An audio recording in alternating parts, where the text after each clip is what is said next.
Yeah, man. So yeah, Simon got out and he had a threesome. That don't really happen often like that. I don't think. His girl was a police officer. Damn, I feel like I'm giving a movie away too much. But if y'all ain't seen it by now, y'all bullshit. So Simon came home and had a threesome, and his girlfriend was a police officer. The landlord was a bad bitch. Man, this nigga was so lucky. I ain't gonna cap with you, like, just from a perspective. Okay, before I say what I think, how critical were you of your own movie? How do you feel like now that you put out, you know, I didn't see Triple D movie, Triple D Revenge. How critical of you, like, after you seen it, like, okay, damn, I could have did this better, that better, or did you feel like, yo, of course you'll be proud of your work no matter what, but you know how we are as creators, like, how did you feel that you could have done better, or how did you feel about it as a project overall with you looking at it? And like, are you just overcritical of yourself, or how do you look at it with it being done and being out? You know what? The thing about it is that the cast delivered such a good performance that I did put a lot of pressure on myself. You know what I mean? Yeah. Because I have to justify with the edits. I have to justify with everything that we do in post as far as preparing it to be one piece. But I was satisfied with it in the very end. You know, I was satisfied with it. Am I critical? I'm so critical. Yeah. And it really don't have anything to do with nobody else. Like, everybody else did their thing, but it just kind of put more pressure on me to really make sure that the edit was good, to make sure that the sound was good, the color was good, and just the final product was good quality. And obviously, it's some things that if I had a chance to do all over again, I would do better. I'm growing, and you know, there's mistakes in there, and I was like, man, I wish I had had a different approach to this or a different approach to that. But overall, you know, a wise filmmaker once said, hey, the only thing about a movie is at some point you got to stop and put it out. Which means that, you know, we constantly grow and we get better, but we got to put the shit out. And I think that overall, I can't complain. I think it came together pretty good. That's what's up, man.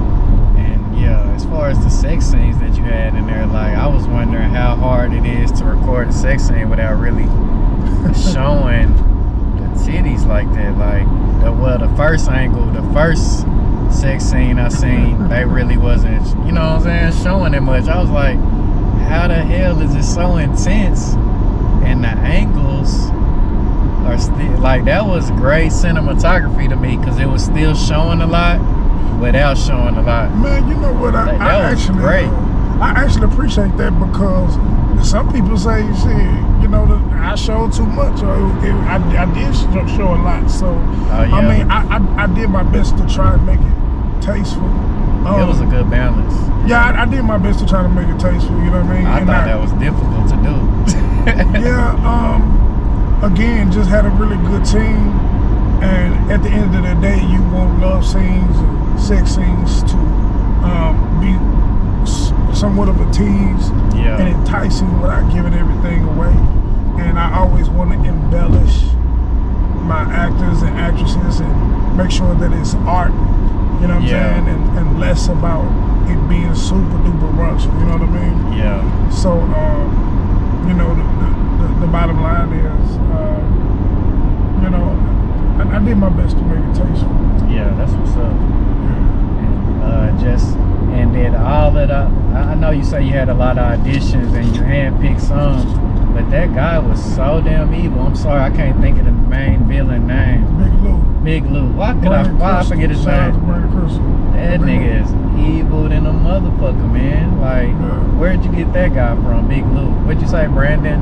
Brandon Crystal. Shout out to him. That nigga is an evil motherfucker, man. We actually went to school together. Oh yeah? Yeah, and then he kind of like chose his path and did, you know, went to acting school. Oh, that's what's up. All that, and you know, he really brought that character alive.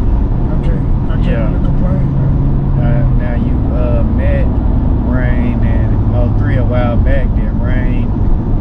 stay kind of, was he coming to rehearsals and stuff like that? Was he like any hands-on with the film in Mo3, or did he just kind of let Mo3 do his thing and, you know what I'm saying, kind of take the back seat with the movie?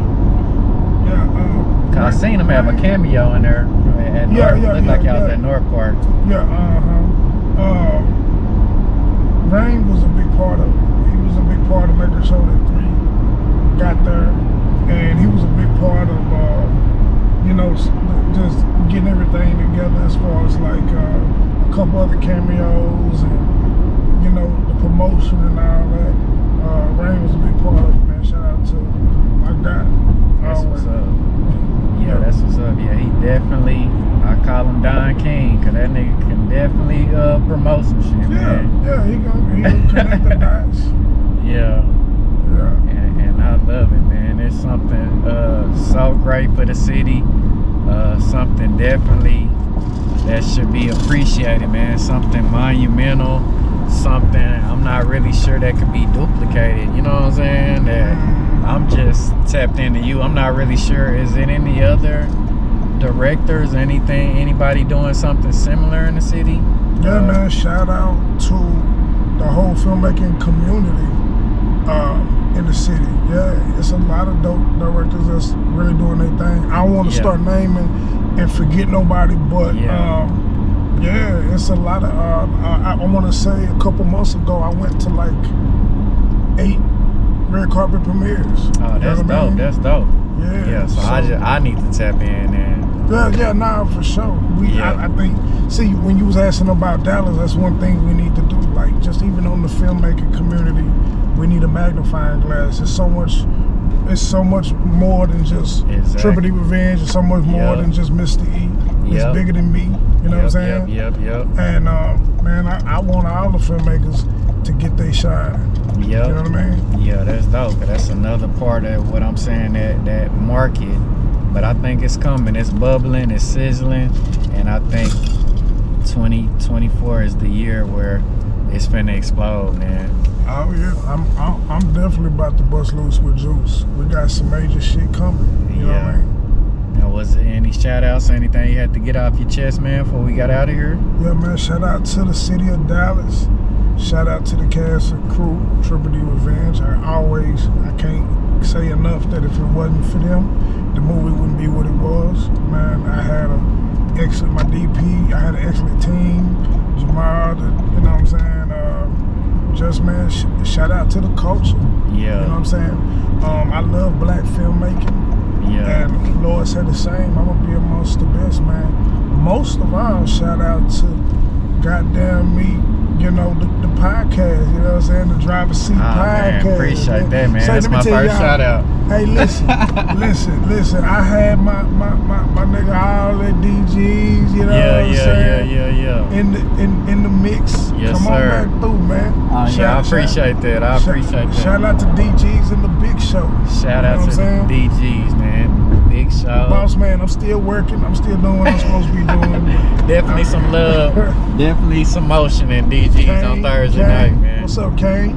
Yeah, you know what I'm saying? So, yeah, you know, Mike, Thriller, Big E, you know what I'm saying? Yep. Yeah, I know me, man. And yeah, Tone, super producer Tone. And before we get out of here, man, it's 2 years later and you still pushing the movie. Like, what do you got to say about that? Like, what's the point of just really branding and stamping that movie 2 years later? Like, what's the premise or thought behind that, of just still pushing it, pumping it like it's damn near brand new? You know what? I feel like it's a classic. I think it's a classic piece of work. You know what I mean? Especially for what it represents. You know what I'm saying? It was a time where music was a certain way. You know, our swag was a certain way. The feeling in the city was a certain way. And just the feeling in urban entertainment, period. You know what I mean? I think that Pt.4 Revenge is always a good watch. Yeah. So, yeah, it's on Tubi, just so y'all know. It's on Tubi for free. It's also on Amazon. It's going to be on some more platforms, man. Pt.4 Revenge. Long live Mo3. You know what I'm saying? Pt.4 Revenge suggest y'all tap into that for real. So yeah, me and my daughter can get us something to eat. Yes, sir. Appreciate you fucking with me, man. You ain't have to do this. How can I not? Alright, but we out of here, man. Mr. E, director in the city, living legend. Make sure you tap in, man. 100. We out.